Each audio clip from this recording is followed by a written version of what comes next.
Bonjour à toutes et à tous. La présentation d'aujourd'hui est basée sur une première analyse du matériel de recherche du projet européen Horizon 2020 Welcoming Spaces, qui est maintenant à mi-chemin. Welcoming Spaces vise à explorer de nouvelles façons de combiner deux défis politiques actuels, comment contribuer à la revitalisation des zones en déclin dans l'Union européenne et en même temps offrir un espace accueillant aux migrants non européens pour qu'ils puissent poursuivre leur projet de vie. Notre point de départ sont les exemples d'espaces accueillants qui existent déjà dans certains territoires, mais qui restent souvent invisibles et dispersés dans diverses régions européennes, en Italie, en Espagne, en Allemagne et aux Pays-Bas et Pologne, qui sont les 5 pays impliqués dans le projet. Ces initiatives d'espace accueillants peuvent générer de nouveaux types d'engagement gouvernement citoyens migrants et sont souvent dirigés par des citoyens, mais peuvent aussi être les résultats des initiatives des gouvernements d'ONG ou d'entreprises, compris celles dirigées par les migrants. Étant donné l'échelle locale de la plupart de ces initiatives, leur dispersion spatiale et leur sensibilité politique, une grande partie de ce qui se passe autour de ces espaces reste cachée.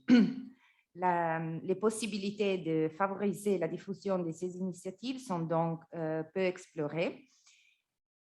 Les groupes de recherche Welcoming Spaces engage non seulement à comprendre le processus de développement lié à la présence de migrants et de réfugiés dans des zones en diminution, mais aussi à soutenir les activités de mise en réseau et les projets d'accueil innovants pour ces territoires. En Europe, on a le 64% des régions rurales et qui sont en train de rétrécir, ont rétréci ou vont rétrécir. Et le 59% de la population rurale dans les régions en décroissance. Il existe deux types de rétrécissement, une décroissance active liée à la migration, typique du pays du bloc socialiste et de l'Europe du Sud, et un rétrécissement de l'héritage dû à des structures d'âge déformées qui reflètent des processus migratoires du passé plus typique de franges de l'Europe occidentale. L'effet du rétrécissement, on le voit dans l'économie, entraînant une baisse de rendements fiscaux et une réduction de l'offre de services qui génère une masse critique de capital humain et social. Et enfin, un rétrécissement du développement local qui peut renforcer la capacité de gouvernance. Pour répondre à ces besoins d'une partie désormais importante du territoire européen, la Commission européenne a investi dans des projets de développement et de régénération des saisons, avec les projets leaders ou la stratégie nationale pour les aree internes.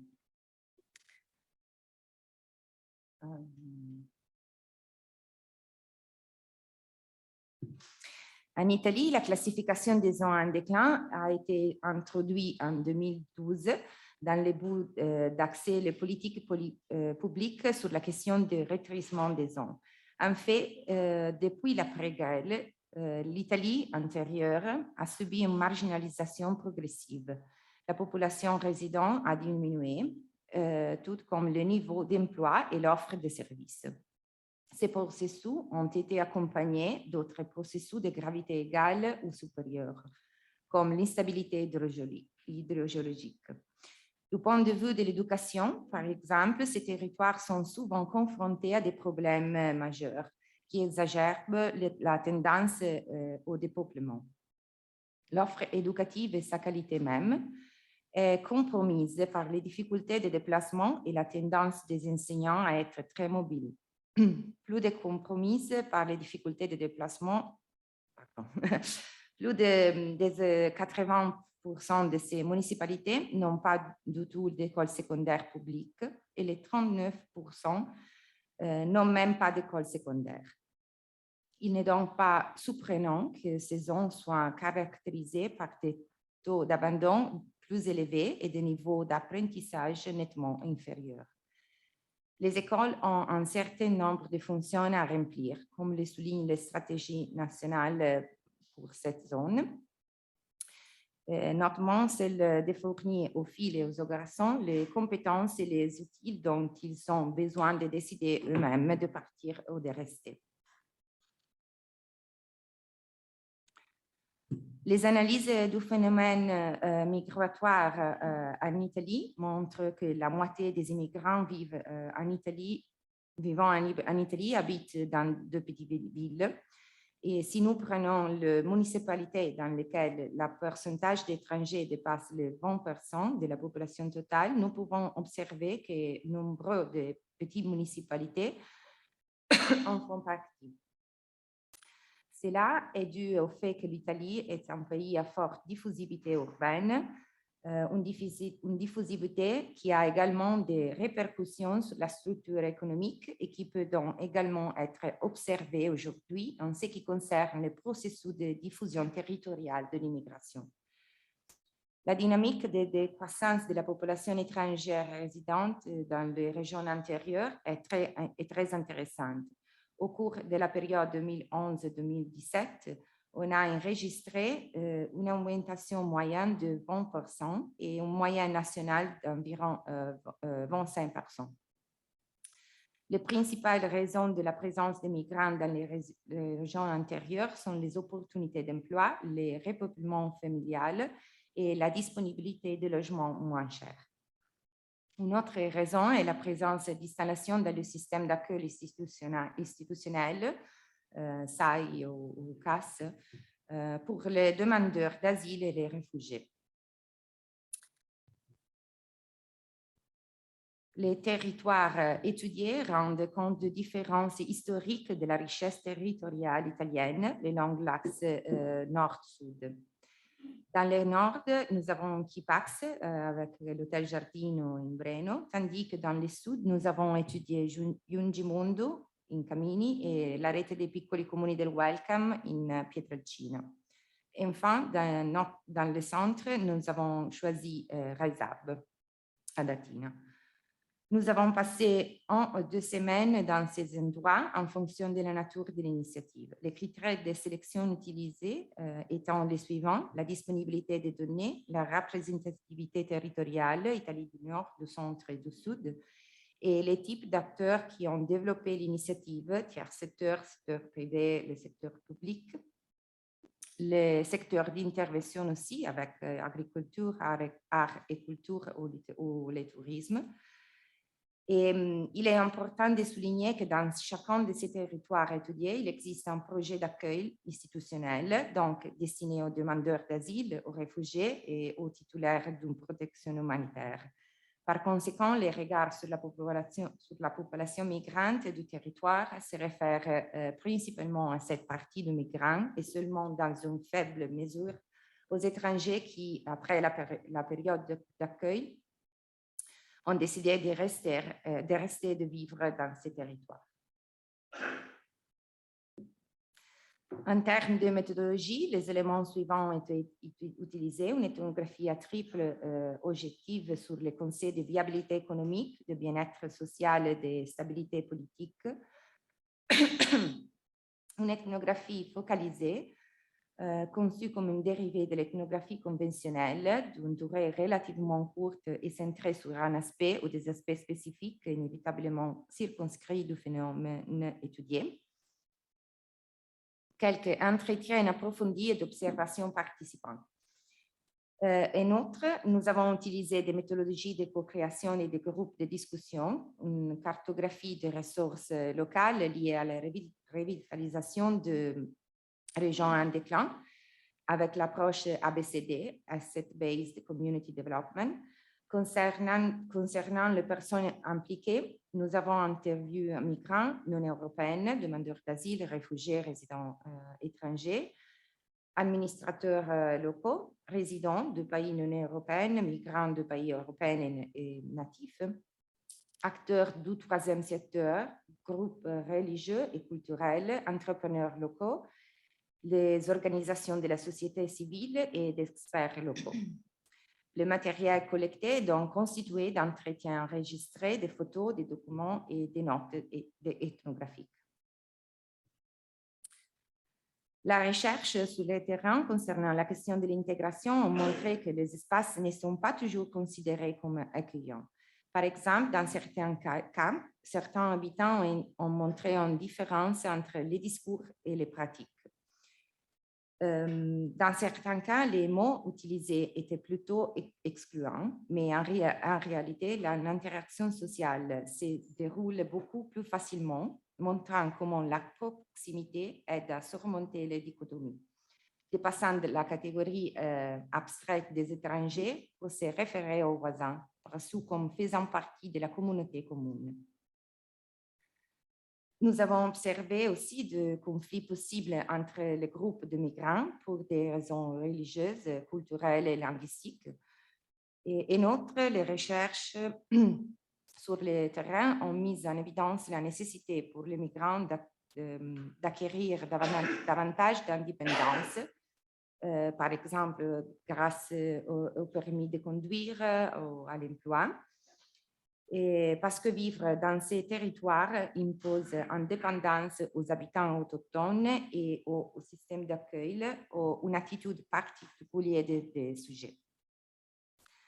En outre, la présence sur le territoire des migrants italiens de retour, souvent également attirés par les nouvelles opportunités d'emploi générées par les projets d'accueil et des migrants internationaux, favorise la connexion transnationale qui devient dans certains cas des opportunités d'expérience migratoire, même pour les autochtones eux-mêmes. Ancora 5 minuti. Okay. Paradoxalement, concernant la question du logement, nous avons observé que bien qu'il faut une forte présence de logements vides et à bon marché, et leur disponibilité n'est pas si évidente. En fait, beaucoup de ces maisons ont besoin d'être rénovées ou sont dans un état de délabrement important. La rénovation de ces maisons a conduit dans de nombreux cas à une amélioration architecturale et esthétique du village et à une perception conséquente d'une plus grande sécurité. Cependant, des fonds de discrimination persistent également dans ces zones car certains propriétaires ne veulent pas louer à des migrants. Comme on peut facilement l'imaginer, dans le petit village, il y a plus de relations directes et souvent plus de capital social réparti dans la région. Cependant, les infrastructures sociales telles que les places, le café, les restaurants, les terrains de sport, etc., ne sont pas toujours disponibles. Dans certains cas, la capitale sociale a été fortement renforcée par des cours et des stages dans des entreprises locales ou par les réappropriations d'espaces publics, notamment par des associations ou des organisations du troisième secteur. La pandémie de Covid dans les territoires en déclin a entraîné la fermeture de plusieurs activités, comme les ateliers d'artisanat, les activités périscolaires, dont seulement certains on peut mettre en ligne. Non sans quelques problèmes, principalement liés au mauvais réseau d'infrastructures de ces territoires. Les organisations de la région travaillant en reprise complète des activités et des projets. Cependant, la fermeture de certaines activités a fortement pénalisé toutes les activités où la proximité est un élément central.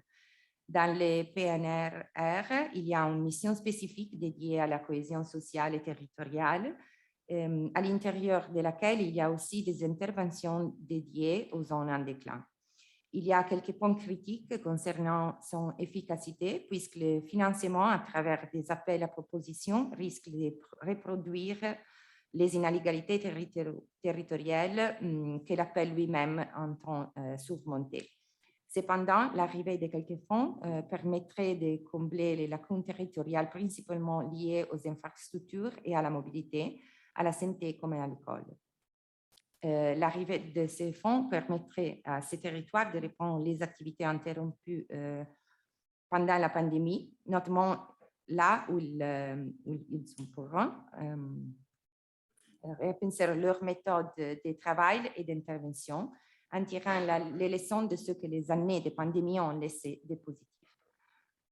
La revitalisation des zones en déclin doit investir dans des processus capables de créer un développement durable et inclusif qui améliore le bien-être de la communauté.